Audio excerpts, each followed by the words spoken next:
Bienvenue à Parle-moi de santé, ici Alexis Goujon, physiothérapeute. Je vous fais un petit épisode spécial aujourd'hui en attendant la sortie officielle du 100e épisode que je suis en train de préparer pour vous en rediffusion. Donc, il y aura la version audio qui va être diffusée en intégrale sur Spotify et également aussi une version vidéo intégrale sur YouTube en format vraiment qualité haute définition, une expérience quasi cinématographique.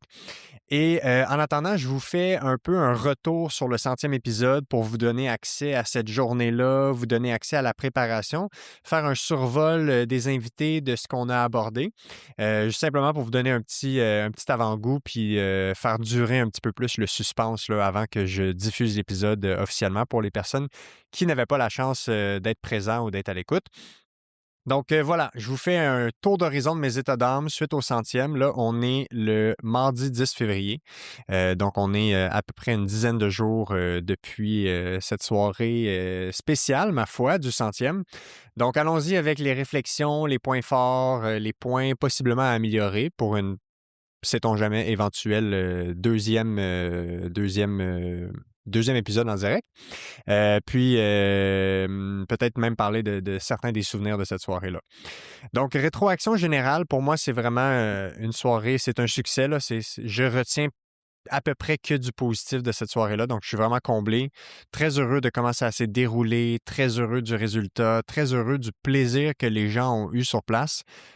Pour vrai, c'était vraiment magique là, ce qu'on a vécu. Puis, je sais que les gens qui étaient présents dans la salle ont vécu la même chose que moi parce que ça se sentait dans la salle. Il y avait vraiment un engouement. Il y avait beaucoup, beaucoup de plaisir, beaucoup de rire aussi.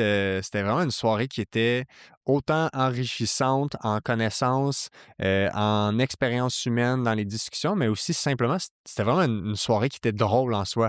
Ce qui est un peu étrange considérant le balado que je produis, mais drôle au sens où les invités ont été généreux de leur humour, de leurs histoires, de leurs réactions.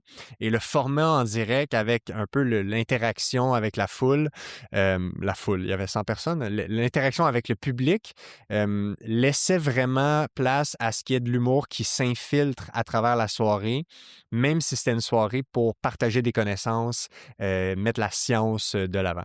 Fait que vraiment, le lendemain, quand je me suis réveillé du 100e, je coachais un entraînement en ski de fond. Puis, donc, je me suis levé relativement assez tôt. Puis, la première chose qui m'envahissait, c'était vraiment un sentiment de bien-être, de bonheur positif. J'avais comme le sourire étampé dans la face pas mal tout le week-end. Donc, vraiment, j'étais très heureux de ce succès-là. Fait que mon premier invité de la soirée, c'était Olivier Bernard. On a fait vraiment, on a eu une super discussion autour de l'errance médicale. On a fait des liens avec son balado, sa nouvelle série, en fait, sa nouvelle saison sur la maladie de Lyme chronique. C'est sûr que c'est une discussion qui est quasiment comme à peine une introduction à ce sujet-là parce que c'est tellement vaste, mais on a vraiment abordé des angles intéressants, des pistes de réflexion. On a nommé beaucoup de problématiques qui existent autour de ce phénomène-là, pas spécifiquement seulement la maladie de Lyme chronique, mais toutes les personnes qui sont prises avec des conditions chroniques, des fois vagues, des fois difficiles à expliquer autant pour les patients, difficiles à solutionner pour les professionnels de la santé. Puis je pense que c'est une discussion qui est un peu une initiation ou une introduction pour une discussion beaucoup plus large qui va devoir y avoir ici au Québec ou partout ailleurs dans le monde qui ont ces défis-là aussi. Avec les instances décisionnelles, avec les parties prenantes au niveau du système de santé, de la santé publique. Donc, très, très, très macro pour déterminer comment on fait pour offrir des soins de santé à des gens qui ont des conditions chroniques comme celle-ci, qui consomment beaucoup de soins, qui sont en détresse, qui vivent beaucoup de difficultés et qui ont besoin d'aide assurément. Fait que, sans évidemment, en 35-40 minutes avec Olivier, on n'a évidemment pas trouvé toutes les solutions, mais on a assurément amené une piste de réflexion intéressante sur le sujet. Puis Olivier a fait une des meilleures jokes de la soirée, honnêtement, comme à peu près d'entrée de jeu dans l'entrevue. Fait que je laisse le suspense et je vous laisserai admirer, pas admirer, mais contempler la joke qu'il a faite. Je la ris encore et plusieurs m'en ont reparlé après. Mon deuxième invité, c'était Bernard Lavallée, le nutritionniste urbain. connu pour son charisme, sa générosité, son opinion très franc, sa capacité à vulgariser la science de façon si humaine, proche des gens, proche du public. Bernard, dans notre discussion, a vraiment ouvert les œillères de plusieurs personnes concernant les aspects psychosociaux de l'alimentation. J'ai des étudiants en physio qui sont venus me parler après, puis dans les jours après, qui me disaient à quel point ils n'avaient jamais même pensé à ce que l'alimentation pouvait avoir les mêmes défis psychosociaux qu'on a, nous, comme physiothérapeutes. Fait que c'est vraiment intéressant d'avoir la rétroaction des gens qui ont appris à connaître cette partie de l'alimentation-là avec la vulgarisation de Bernard.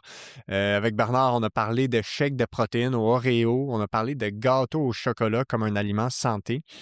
D'ailleurs, un gâteau santé, je ne sais pas si vous savez c'est quoi, mais c'est Gao. Bref, je vous laisse réécouter celle-là pour voir si vous suivez. Donc, bref, on a parlé de gâteaux santé, de gâteaux au chocolat, mais c'était vraiment intéressant la discussion parce que ça amène à remettre en cause certaines perspectives, des idées préconçues qu'on a, des mythes qui tiennent, un peu comme dans la socialisation de comment on voit la nourriture, l'alimentation et la nutrition. Et Bernard a été l'invité coup de cœur de ma famille qui était présente, fait que c'était vraiment un coup de cœur en termes de découverte pour les membres de ma famille. Ensuite, juste avant l'entracte, j'ai reçu Lisa Marie Hontois, qui est psychologue, qui est la fondatrice de Humain avant tout. Elle a fait fureur avec sa phrase d'autocompassion Lâche pas big, qui a cheminé chez plusieurs personnes qui étaient à l'écoute. Il y en a plusieurs qui m'en ont reparlé par la suite. Donc, vraiment une phrase marquante, aussi simple qu'elle est. Et on a vraiment fait un super survol, très, très scientifique, mais vulgarisé sur le sujet de l'autocompassion pour mieux comprendre comment on peut intégrer ces pratiques-là dans notre vie personnelle et aussi comment on peut atteindre des objectifs dans la vie, comment on peut être performant, oui, mais tout en étant bienveillant, puis en empruntant un chemin qui, sur le long terme, peut être périn. C'est-à-dire que c'est possible de maintenir une énergie, une santé, autant psychologique que physique, évidemment, en utilisant des principes d'autocompassion. Fait que ça, c'était vraiment un super segment de la soirée. Lisa, Marie et moi, on a partagé beaucoup, beaucoup de fou rire. Je crois elle m'a d'ailleurs dit par la suite qu'elle n'avait jamais autant ri dans un balado. Et c'est super parce que ça s'inscrit vraiment dans le plaisir qui a vraiment accompagné toute la soirée. C'était vraiment un des messages clés que tous mes invités m'ont dit après la soirée, à quel point ils avaient vraiment eu du plaisir à assister à cette soirée et à y participer. Ensuite, on a eu l'entracte. Puis, en début d'entracte, j'ai accueilli Guillaume Coutu, le fondateur et physiothérapeute de Physio Vélo, et Blaise Dubois de la Clinique du Coureur, fondateur également. Pour parler tout d'abord d'une discussion à trois sur l'excessivité dans le sport. On a eu des réflexions sur les modes du sport d'endurance, d'ultra-endurance, la tendance vers l'excès dans le sport, comme on le voit à peu près dans différentes sphères de la vie dans le monde occidental. Tout va très vite, on veut toujours en faire plus. Donc, on a remis en question ces idées-là. Est-ce que c'est réellement santé? Est-ce que les gens le font pour les bonnes raisons? On a parlé de motivation à l'activité physique, du regard des autres sur l'activité physique et du rôle que des applications comme Strava peuvent jouer sur la santé psychologique des athlètes ou des personnes qui font du sport en termes de comparaison. Donc, c'est une discussion super intéressante, un peu philosophique sur la place du sport d'endurance dans nos vies, dans notre société. Ensuite, Blaise est resté sur le plateau pour parler de chaussures de course. Blaise a vraiment été fidèle à lui-même, c'est-à-dire une maîtrise du sujet exceptionnelle, en citant des études scientifiques sur le bout de ses doigts.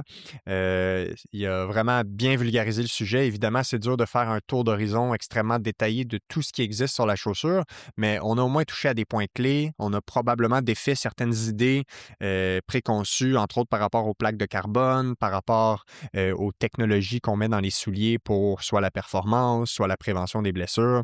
Donc, Blaise a été très généreux de ses connaissances et de ses compétences de vulgarisateur. Je lui avais réservé une surprise pendant l'épisode où il a dû critiquer, analyser, partager son avis sur mes chaussures de course que j'utilise, entre autres en course à pied l'été pour faire des ultramarathons en montagne. Donc, ça crée un super moment, honnêtement, en direct avec l'interaction avec les spectateurs.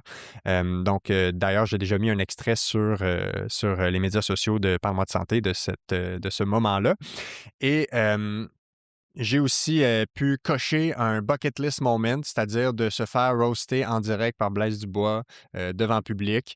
Mais c'était donnant-donnant, donc il m'a lancé une petite flèche de taquinerie dans la même vidéo, en fait, que j'ai posté de l'extrait d'analyse des souliers, donc juste à la fin de l'extrait. Mais si vous écoutez, quand vous allez écouter l'épisode complet, vous allez voir que c'était donnant-donnant. Donc moi aussi, j'avais joué le rôle du taquin un peu plus tôt. Entre autres, quand Blaise me racontait que lui, il aime les ultramarathons parce qu'il peut marcher. Donc, ça avait laissé un moment quand même cocasse et ça s'inscrivait un peu dans la soirée qui avait une teinte humoristique à travers le partage de connaissances. Et on a clôturé la soirée avec Maude Bouchard, qui est neuropsychologue, qui travaille pour les cliniques Aléo, qui est spécialisée dans la prise en charge des problématiques liées à l'insomnie, les troubles du sommeil. Maude, pour vrai, je n'ai pas d'autre choix que lui attribuer le titre de MVP de la soirée parce qu'elle est embarquée sur la scène à 22 heures après 4 heures où elle était arrivée parce qu'elle était la dernière, elle était vraiment la cerise sur le sundae, le dessert de la soirée pour parler du sommeil et elle est arrivée sur la scène comme si elle était fraîche, comme une rose. Ses idées étaient claires, la vulgarisation était là. On a pu parler de à peu près tous les sujets que je voulais aborder. Et on a défait beaucoup de mythes aussi en lien avec l'utilisation de certains suppléments pour le sommeil. On a parlé entre autres de mélatonine, de magnésium.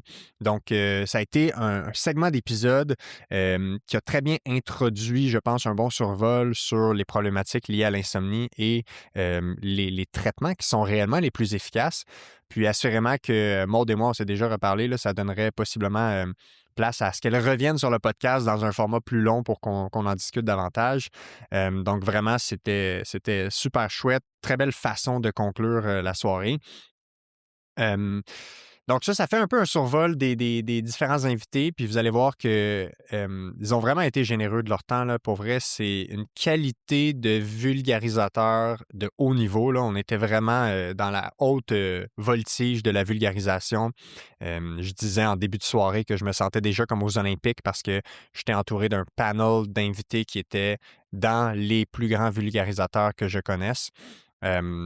Donc, vraiment, une réussite pour moi de A à Z avec ces invités-là. Côté organisation, tu sais, moi, ma seule déception de la soirée, c'est que clairement, ma soirée était trop longue, là. C'est-à-dire que j'avais sous-estimé tous les petits 5 à 6 minutes de plus qui peuvent s'accumuler, qui fait qu'au final, la soirée a probablement duré un 45 minutes de plus long que ce que de ce que j'avais planifié.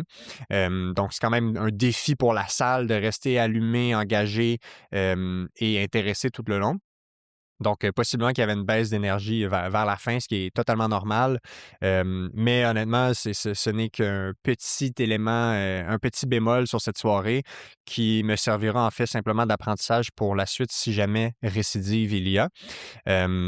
Puis en même temps, tu sais, je pouvais pas me permettre de résister d'ouvrir certaines parenthèses avec les invités puis de les relancer tellement c'était intéressant.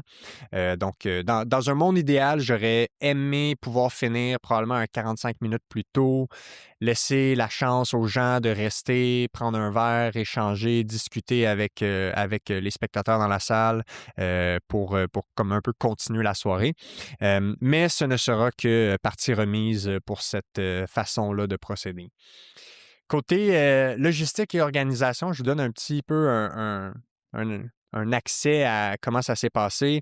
Moi, j'ai commencé à travailler sur le 100e à peu près au mois de mars-avril l'année passée. Donc, ça a été environ un 9 mois d'organisation à temps partiel ici et là. La salle que j'ai trouvée, qui est la salle du ministère à Montréal, sur le boulevard Saint-Laurent, vraiment, là, je l'ai dit à la fin de la soirée, mais c'était A+, le staff, l'organisation, les gestionnaires, les échanges courriels, tout a été impeccable du début à la fin.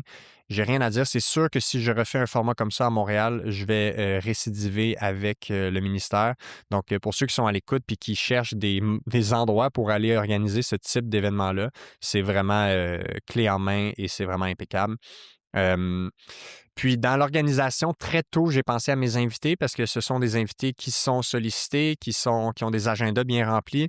Donc moi, dès cet été, j'avais contacté les invités. Puis le booking s'est pas mal finalisé au courant de l'automne, là, très tôt à l'automne, septembre, octobre maximum. En fait, septembre, je crois que tout était finalisé.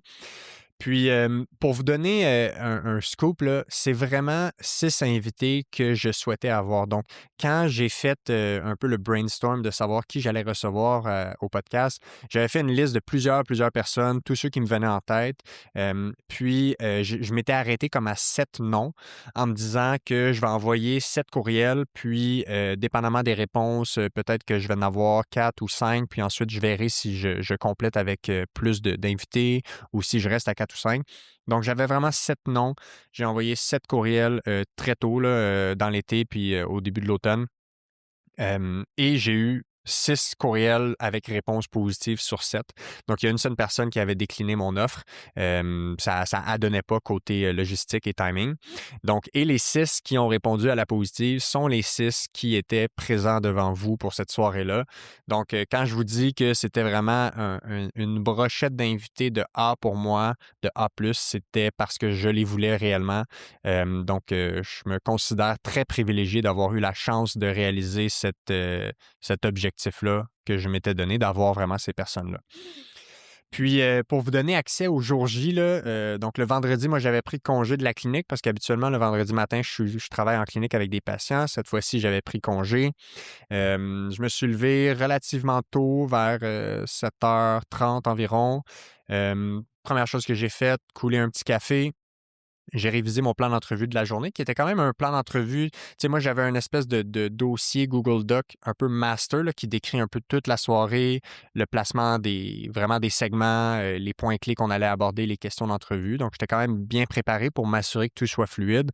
Donc, j'ai fait une révision de ce plan-là en buvant mon café. Après ça, c'était un matin à -20, -25 environ, mais avec un énorme soleil dehors et un ciel bleu. Donc, je suis allé faire un petit jogging, histoire de m'aérer le cerveau, m'assurer d'avoir les esprits clairs pour cette journée-là. C'est toujours une bonne journée là, pour moi quand je réussis à rentrer de l'activité physique le matin. Donc, vraiment, c'était comme un élément clé à mon horaire pour débuter. Puis, très tôt dans ma journée, j'ai eu mon premier imprévu de la journée. Tout événement doit avoir des imprévus, là. C'est comme impossible qu'un événement arrive de A à Z parfaitement. Puis d'ailleurs, j'ai failli avoir cette perfection-là dans l'organisation, sauf cet imprévu-là. Le jour même de mon événement, j'ai appris que l'assurance que j'avais pour l'événement n'était pas valide. Donc, bref, histoire courte, il fallait que j'aie une partie de l'assurance pour la soirée en lien avec le contrat que j'avais. À environ 10h, 11h le matin, j'ai appris que l'assurance que j'avais n'était pas valide finalement. J'avais demandé 2 opinions. Et donc, il a fallu que je gère ça. Bref, ça a été géré, tout était dans les règles de l'art, tout a été parfait. Mais ça a été un petit imprévu qui m'a donné de petites sueurs froides. Fait que après ça, ça ressemblait à un dîner, remplir le char plein à craquer. Ceux qui ont vu le petit reel que j'ai mis sur les médias sociaux d'accès à l'arrière-scène de la journée, ils ont vu à quel point j'avais du stock dans mon char. J'avais tellement de stock, là, j'ai amené mes tabourets, j'ai amené mes plantes pour le setup des livres. D'ailleurs, j'ai malheureusement tué une plante dans cette journée-là parce qu'on m'a appris, on étant ma copine, qu'une Monstera, ça ne peut même pas aller au froid comme une minute. Là. Fait que, bref, dans le transport, il y a une grosse Monstera qu'on avait à la maison qui est décédée. Donc, j'ai la promesse de racheter cette plante-là pour ma copine parce qu'elle était bien déçue de ça. Mais c'est la seule victime de la soirée, ceci dit. Fait Fait qu'après ça, en arrivant à la salle, je suis arrivé là vers 14 heures avec ma sœur et ma copine qui était comme mon crew pour la journée, là, mon équipe d'assistance à la production pour s'assurer que tout aille bien. Donc, on a fait le setup, les micros, les tabourets, c'est eux qui ont un peu pensé comment on allait faire le visuel. Avec l'équipe technique, j'ai fait les tests de son, les tests vidéo. Ma sœur, ma copine ont fait tout le montage des sacs surprises par le mois de santé que j'avais commandé. Je voulais avoir un petit cadeau pour les spectateurs qui allaient être là, donc un petit sac souvenir qui est le fun pour aller faire les commissions et tout ça. Donc ça, c'est le fun. Puis après ça, vers 6 heures, les invités et les commanditaires de la soirée arrivaient. Donc, je me suis assuré de les accueillir, puis de leur montrer où leur place allait être. Après ça, j'ai eu un meeting de briefing avec mes invités, donc un peu pour leur donner une idée du déroulement de la soirée, valider s'il y avait des questions, les remercier évidemment de leur présence. Puis on s'est fait une photo de style cover d'album des années 90. Là. Ça ressemble vraiment à un cover d'album des Backstreet Boys. Je la publierai sur les médias sociaux là, prochainement. C'est vraiment drôle. On est dans le sous-sol, sur le divan, tous les invités ensemble. Fait que je vous la montrerai très, très bientôt. Très bientôt. Puis avec tout ça, là, les tests de son, les tests de caméra, ça avait été un peu plus tard que prévu. Fait que j'ai comme pas vraiment eu le temps de souper. Fait que à 19h moins 5, qui était comme 5 minutes avant le début prévu, j'étais encore en train de manger mon bol de poulet rouge, en train d'essayer de mettre un petit peu de stock dans le ventre pour tenir la soirée. Puis finalement, j'ai réalisé qu'on allait commencer en retard. Puis là, il a fallu que je fasse un processus d'acceptation, de laisser aller que tout allait pas être contrôlé à l'heure près comme prévu. Puis ça fait partie de la game, c'est ça l'événementiel, on accepte les imprévus. Puis j'ai pu finir mon bol de poulet rouge à moitié à l'entracte et la moitié à minuit et demi le soir rendu chez nous parce que je n'avais pas réussi à le manger au complet. Fait que ça, c'est pas mal comment la journée s'est déroulée. J'ai eu beaucoup la question depuis le 100e, est-ce qu'il y aura une récidive? Donc, est-ce qu'on va faire d'autres épisodes en direct? Honnêtement, c'est un format que j'ai beaucoup apprécié. Les gens ont apprécié. Ce que j'ai beaucoup aimé, c'est de partager un moment comme ça avec autant de gens. J'ai trouvé ça très, très plaisant. J'ai pas d'autres mots là, pour le décrire. Là. C'était vraiment, vraiment plaisant. Beaucoup de plaisir. Puis, j'ai eu beaucoup de demandes pour des billets en présentiel. Là. Moi, j'avais choisi une salle qui limitait à 100 personnes. Je voulais que ça reste quand même intime, mais on aurait probablement pu vendre 200 à 300 billets là, avec la quantité de demandes qu'on avait eues. À peu près tous les billets étaient vendus là, en dedans de 2 semaines. Fait que, bref, peut-être que ce sera un format à répéter. J'ai réfléchi, là, quelle fréquence, quel format, quel lieu. Est-ce qu'on se promènerait pour faire certaines grandes villes au Québec pour pouvoir rencontrer les auditeurs du podcast des différentes régions du Québec. Bref, à suivre. Si c'est le genre de format qui vous intéresse, autant pour ceux qui ont vécu ça, en web diffusion ou en direct, écrivez-moi pour dire si vous pensez que ça vaut la peine de récidiver. Ceux qui auraient aimé y être, écrivez-moi aussi. Comme ça me donnera ça me permettra de tâter le pouls à savoir si c'est un type d'événement qu'on va recommencer. Donc, petit mot de la fin. Ça vous donne un petit aperçu de ce que j'ai vécu avec le 100e. J'espère que ça vous donne un avant-goût à ceux qui n'ont pas encore eu la chance de l'écouter, de ce qui s'en vient avec la diffusion. Donc, je vous promets, là, je ne sais pas si c'est dans les prochains jours ou la prochaine semaine ou deux, mais l'entièreté de l'épisode sera diffusée. Vous aurez la chance de l'écouter. Donc, encore une fois, je remercie tous les gens qui ont été là, présents sur place ou en webdiffusion, qui ont vécu ça avec moi. C'était vraiment spécial. À ceux qui attendent impatiemment la sortie de l'épisode, ça s'en vient. Et je vous recommande vraiment fortement, quand vous allez l'écouter, pour ceux qui vont l'écouter ou le réécouter, écoutez ça sur YouTube, sur votre télé, en format cinéma, parce que ça a été filmé par l'équipe du ministère. C'est des caméras professionnelles. C'est vraiment là, niveau. Moi, je l'ai vu, là, le lien vidéo, j'y ai déjà accès. Et la qualité de l'audiovisuel est vraiment exceptionnelle. Fait que mettez-vous ça sur YouTube pour vivre vraiment l'expérience. Je crois que c'est vraiment la meilleure façon de vivre le 100e, de voir aussi les interactions dans la salle, comment ça se passait. Puis tu sais, des fois, il y a des petites subtilités dans le direct qu'on capte pas nécessairement quand on est juste en audio. Ceci dit, ceux qui veulent l'écouter en audio, c'est très correct. Et je vais mettre l'entièreté des épisodes, de l'épisode, pardon, mais je vais aussi segmenter chacun des invités comme des mini-épisodes. Donc, pour les personnes qui veulent réécouter seulement certaines sections, ce sera possible aussi. Voilà. Donc, il y a plusieurs excellents épisodes à venir au podcast on est en route vers le 200e là, en ce moment. Donc, il y aura l'épisode 101, 102, 103 qui s'en viennent dans les prochaines semaines en février-mars et qui vont continuer à être diffusés telle que la procédure habituelle. Donc, sur ce, je vous laisse. Merci d'avoir été à l'écoute envoyez-moi vos commentaires, votre rétroaction, vos appréciations si vous avez été au 100e en personne, en web diffusion ou quand vous allez l'écouter. Envoyez-moi ça, comme ça je peux avoir une idée de votre rétroaction. C'est toujours un plaisir de vous lire, de vous écrire puis de savoir c'est quoi votre niveau d'appréciation. Donc, sans plus attendre, je vous dis à la prochaine.